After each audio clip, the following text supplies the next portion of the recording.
اهلا بكم في فيديو جديد من فيديوهات يوم الثلاث اللي لسه جديد على القناه. يوم الثلاث بننزل فيديوهات عن الدراسه والمعيشه في ايطاليا، ويوم الجمعه بيبقى فلوجات ومغامرات وحاجات كده. بنحاول ننوع يعني علشان الفيديوهات تعجبكم. قبل ما ابدا في اي حاجه عايز اقول لكم شكرا بجد على كل التفاعل اللي عملتوه على الفيديو اللي فات على القناه عموما الفتره اللي فاتت. بجد شكرا جدا، الحمد لله احنا وصلنا 2000 مشترك. الفيديو اللي فات جاب تفاعل كويس جدا، فشكرا لكم وشكرا على الكومنتات والدعم واللايكات والناس اللي عملت سبسكرايب. اهلا بكم في القناه، يا رب المحتوى يعجبكم. اي حد عنده اي اسئله يكتبها هنا وان شاء الله هجاوب عليها في الفيديوهات الجايه. موضوع الفيديو النهارده موضوع مهم قوي ودايما بتسأل عنه، وهو اهم حاجه احنا جايين عشانها اصلا ايطاليا او اوروبا عامه وبنسافر عشانها، وهو الشغل في ايطاليا او الشغل في اوروبا. النهارده هتكلم عن الشغل في ايطاليا لكل الناس، وبعدين في الاخر هنخصص جزء للطلبه الشغل المتاح ليهم وازاي ممكن نلاقي شغل والمرتبات والساعات اللي ممكن نشتغلها والكلام ده كله. فكملوا الفيديو للاخر واعملوا لايك وسبسكرايب. يلا نكمل الفيديو. طبعا احنا لما بنيجي ايطاليا اول حاجه بنفكر فيها ان احنا عايزين نشتغل، لان احنا بيبقى معانا مثلا مبلغ صغير يا دوب يكفينا شهر شهرين. حتى لو جاي طالب مثلا برضو بيبقى معاك شويه فلوس لحد ما تاخد فلوس المنحه، لان المنحه زي ما قلنا بتنزل في اخر شهر 12، فانت ما بتستلمش الفلوس على طول، فبتبقى محتاج فلوس تصرف منها وبرضو علشان تبقى عايش كويس وكده. فالشغل مهم وبندور كلنا على شغل، بس ما بنبقاش عارفين نبدا منين وندور ازاي. النهارده هنتكلم عن اكتر الوظائف المتاحه، وهنتكلم عن المرتبات للوظائف دي، وهنتكلم كمان ازاي تلاقي الوظائف والابلكيشنات اللي انت ممكن تدور عليها والمواقع اللي انت ممكن تدور عليها، وهقول لك برضو ازاي خطوات معينه تسهل عليك ان انت تلاقي شغل، وازاي تعمل سي في كويس وكل الكلام ده. طبعا ايطاليا بلد كبيره جدا ومختلفه، وكل مدينه بيبقى فيها وظائف معينه مطلوب. يعني مثلا الجزء بتاع الشمال ميلانو بيرجامو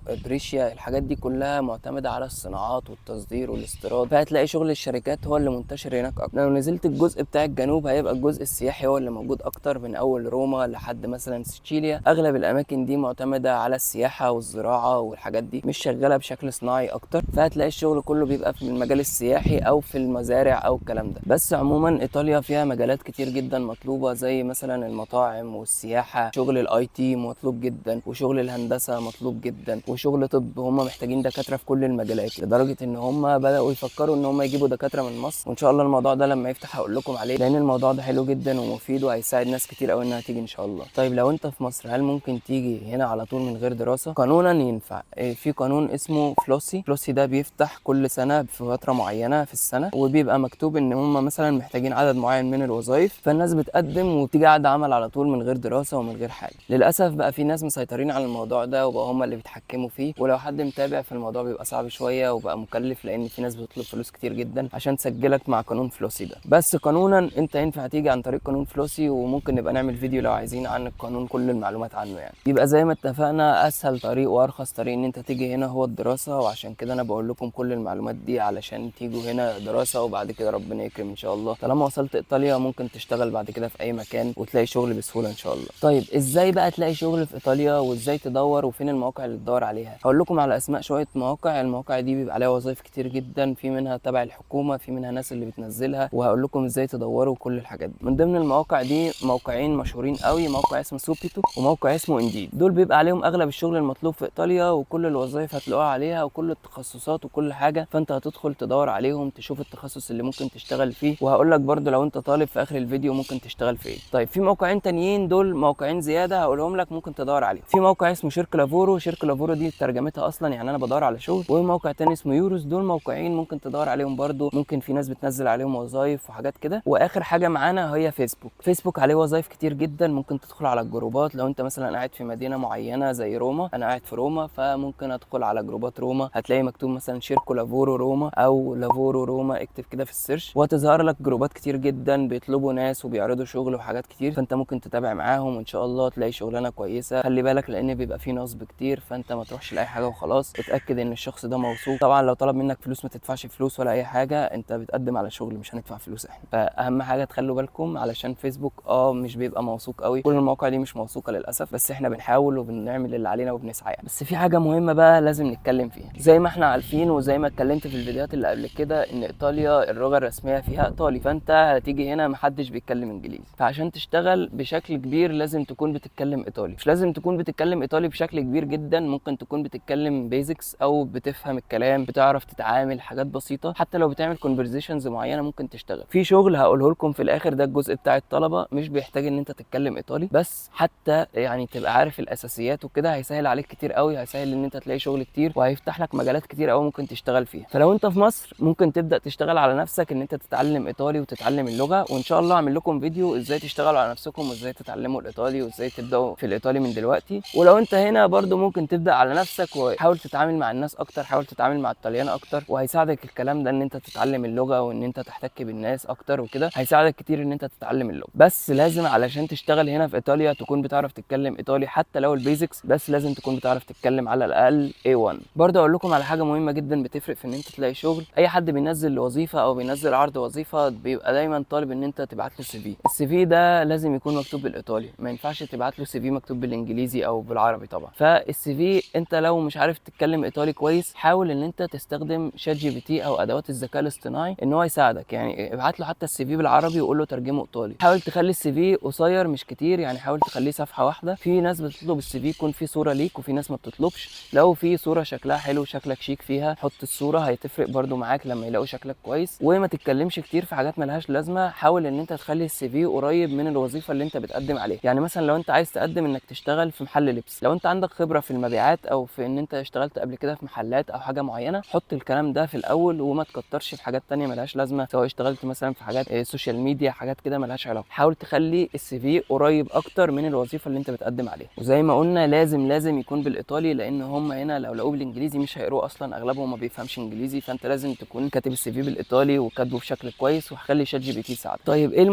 المرتبات بتعتمد انت شغال ايه طبعا، وكل شغلانه ليها مرتب معين وحسب انت هتشتغل كام ساعه، وطبعا بتفرق اذا كنت انت بتشتغل شغل دوام كامل او اللي هو الدوام الجزئي بتاع الطلبه. بس خلونا نسيب جزء الطلبه للاخر، فهنتكلم دلوقتي عن الدوام الكامل والمرتبات اللي انت ممكن تتوقعها من شغل الدوام كامل. طبعا اكتر شغل مشهور للمصريين كل الناس بتيجي عليه من هنا وهو المعمار. شغل المعمار ده اللي هو انت تشتغل مثلا نقاش، تشتغل بنا، تشتغل في حاجات البنى عموما، هو اكتر شغل مشهور بالنسبه للمصريين، لانه بيجي هنا ما بيحتاجش لغه في الاول، بيشتغل مع ناس مصريين. الغالب الشغل ما بيبقاش بعقد قوي، فانت بتشتغل من غير عقد. يعني طبعا ليه اضرار وليه مشاكل، وهنتكلم في الموضوع ده في الفيديو بتاع الشغل وعقود العمل. بس كمرتب انت تقريبا بتاخد لك 50 يورو في اليوم، هي ثابته يعني 50 يورو يوميا، يعني تقريبا 1500 يورو في الشهر، اقل حاجه بسيطه. فده اكتر حاجه مشهوره هنا واكتر حاجه المصريين بيشتغلوا فيها. بعد كده بيبقى في شغلانات مختلفه زي مثلا الشغل في مطاعم، ان انت تشتغل جرسون، تشتغل مثلا في شيف، تعمل بيتزا. المصريين مشهورين جدا بالبيتزا، وهبقى اصور لكم فيديو حلو قوي عن موضوع البيتزا ده. الناس اللي بتعرف تطبخ بيتطلبوا بسهوله، لان هو لو بيعمل بيتزا كويسه او عنده مثلا حرفه معينه او كده بيبقى الدنيا اسهل له بكتير. عموما انت في اي بلد في الدنيا لو عندك حرفه سهل جدا ان انت تلاقي شغل عن طريق الحرفه دي، حتى لو هتشتغل من غير عقد بس هتعرف تشتغل طالما عندك حرفه وعندك حاجه بتعرف تعملها. جزار بقى، نجار، شيف، اي حاجه انت بتعرف تعملها، حداد، سباك، اي حاجه، ميكانيكي، الحاجات دي كلها ممكن تلاقي بسهوله شغل يعني فيها طالما عندك حرفه معينه بتعرف تعملها. المرتبات بقى بتختلف غير المعمار. المرتبات ممكن تبدا مثلا من 800 يورو لحد فوق لحد 1500 1600، في حاجات بتعلى شويه 1800، يعني حسب كل وظيفه المرتب بتاعها ايه وكده. طبعا ده غير مرتبات الدكاتره. المرتبات الدكاتره بتبقى اعلى شويه والمهندسين بعد فتره، يعني ده اللي هو الشغل العادي مش الشغل بتاع الدكاتره والكلام ده. شغل الدكاتره بيبقى مختلف شويه، وهبقى اعمل فيديو للدكاتره مخصوص والمهندسين اقول لكم الشغل بتاعهم مرتباتهم ايه. وفي وظايف زي وظايف الفنادق مثلا ممكن يقول لك انا هوفر لك الاكل والسكن، فدي بتبقى وظايف حلوه قوي ان انت هتيجي هنا ما بتاخدش مرتب كبير، بس هم موفرين لك سكن وموفرين لك الاكل بتاعك، فهيوفر عليك مصاريف كتير جدا جدا جدا. هتلاقي ان هو رغم ان المرتب بتاعه اقل بس هو احسن بكتير من الشغل اللي بره، لان انت هتشتغل بره هتروح تأجر مثلا اوضه او تأجر سرير حتى في اوضه، هتدفع مبلغ والاكل والشرب والكلام ده عليك، فهتلاقي ان الفندق شغله حلو جدا. كمان الفندق في حاجات زي النظافه والحاجات دي ما بتحتاجش ان انت تتكلم لغه، فممكن بسهوله خالص ان انت تشتغل في حاجه زي دي، والدنيا مش هتبقى صعبه يعني ان شاء الله ان انت تلاقي شغل في حاجه زي كده. في حاجه مهمه يا جماعه عايز اقول لكم عليها، لو انت جاي من مصر وما بتعرفش تتكلم ايطالي ممكن تشتغل مع المصريين.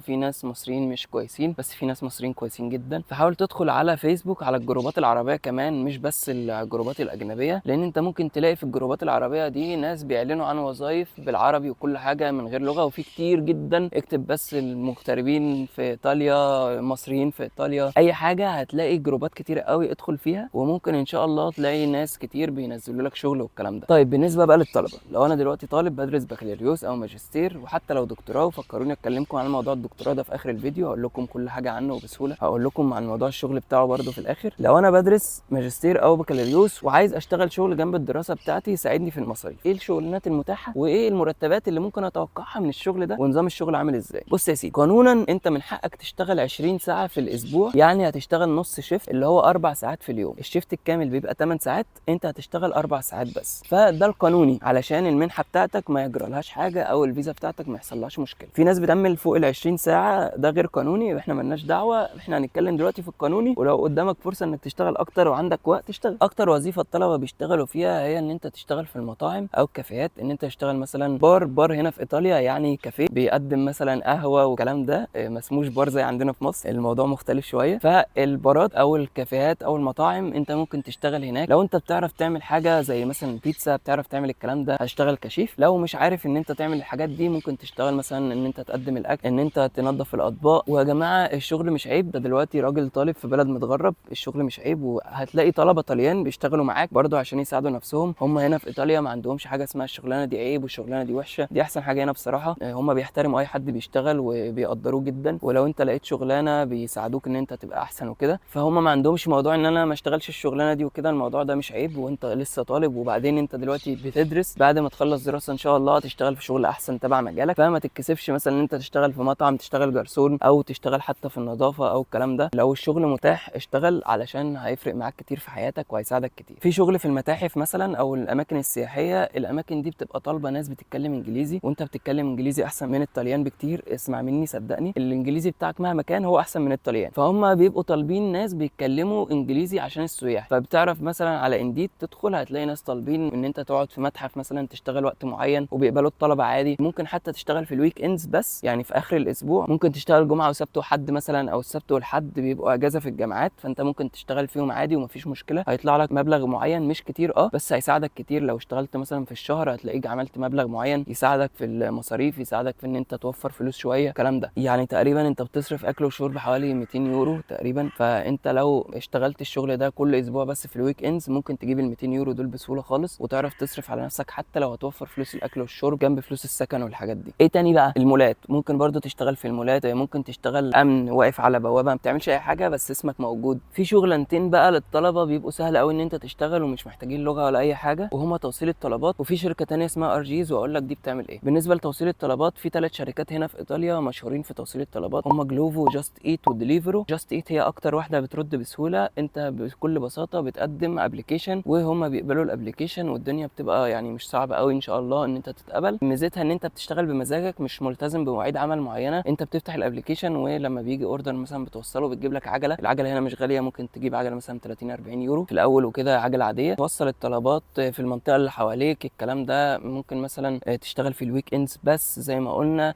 في الوقت بتاعك اللي انت عايزه اللي انت متاح فيه ممكن تشتغل عادي. في شركه كمان اسمها ار جيز، هكتب لكم اسمها هنا. ار جيز دي شركه مختصه في ترتيب المخازن والمحلات والكلام ده والسوبر ماركتات وكده. فانت هتروح تشتغل مثلا ممكن ترص الرفوف بتاعه المحلات بتاعه السوبر ماركت، تلاقي حاجات ناقصه تكملها الكلام ده. ما بتحتاجش لغه والدنيا بتبقى سهله ان شاء الله. في شغل فيها متاح يعني للطلبه. النصيحه بقى عايز اقول لكم عليها، انت لو هتيجي هنا حاول بقدر الامكان ان انت تلاقي شغل، مش عشان الدراسه ولا الفلوس ان هي تساعدك في الدراسه ولا الكلام ده، لكن عشان تساعدك ان انت تتعرف على البلد وتحتك بالناس وتحتك بالايطاليان، وهتلاقي نفسك دخلت جوه البلد بسهوله وعرفت عاداتهم اكتر وتاقلمت اكتر على البلد وبقيت فاهم الدنيا وبقيت فاهم عاداتهم بشكل كبير. انك تحتك بالناس وتحتك بالشعب في الشغل ده بيفرق معاك كتير جدا غير الدراسه. انت في الدراسه في الجامعه بتروح تلاقي ناس بتتكلم انجليزي، ما فيش فرق بينك وبينه كتير، لكن لما تشتغل هتعمل علاقات، هتحتك بالناس، هتتعرف على البلد، هتتعرف على تقاليدهم اعيادهم، هتفهم اكتر عن البلد وهتفهم في سنه واحده اكتر من اللي يقعد يدرس مثلا هنا 5 سنين. كمان بيبقى في شغل متاح تبع الجامعه، لو دورت على موقع الجامعه ممكن تلاقي وظايف على موقع الجامعه، بينزلوا كل فتره وظايف معينه، ممكن تساعد في المكتبه، تساعد في الجامعه في شكل معين. الوظايف دي بتبقى حلوه جدا، مرتبها معقول مش عالي قوي بس كويس هيساعدك. وطبعا تبع الجامعه فاحسن حاجه في الدنيا بالانجليزي وفي الكومفورت زون، يعني الموضوع مش هيبقى صعب خالص. هي عليها طبعا كومبيتيشن كبيره قوي وعليها منافسه كبيره قوي، بس لو لقيت حاجه زي كده هتبقى احسن حاجه. نيجي بقى في الاخر لجزء الدكتوراه عشان ابقى قلت لكم كل حاجه عن موضوع الوظايف ده. بصوا يا جماعه، موضوع الدكتوراه ده بيبقى زي كومبيتيشن او منافسه، بيقدموا ناس كتير قوي من كل انحاء العالم،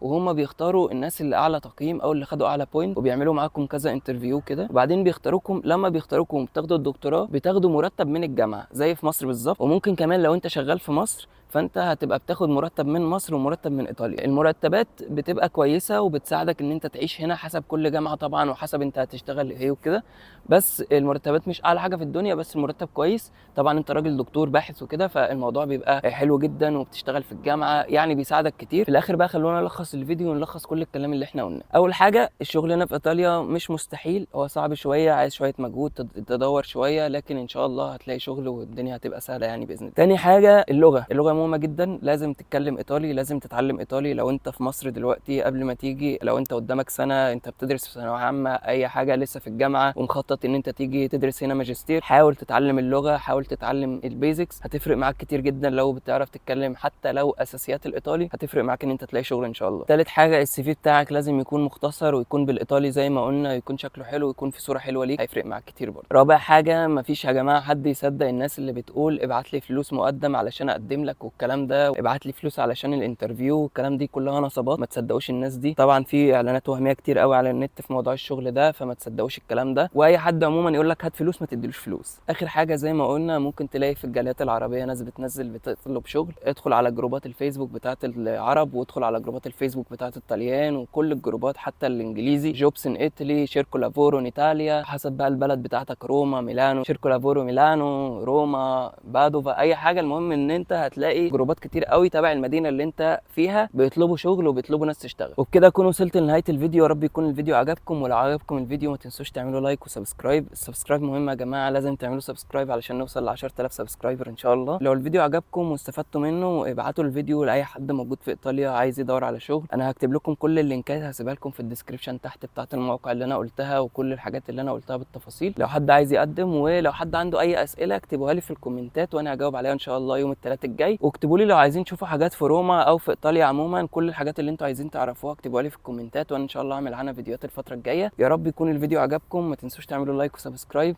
واشوفكم في فيديو جاي، والسلام عليكم.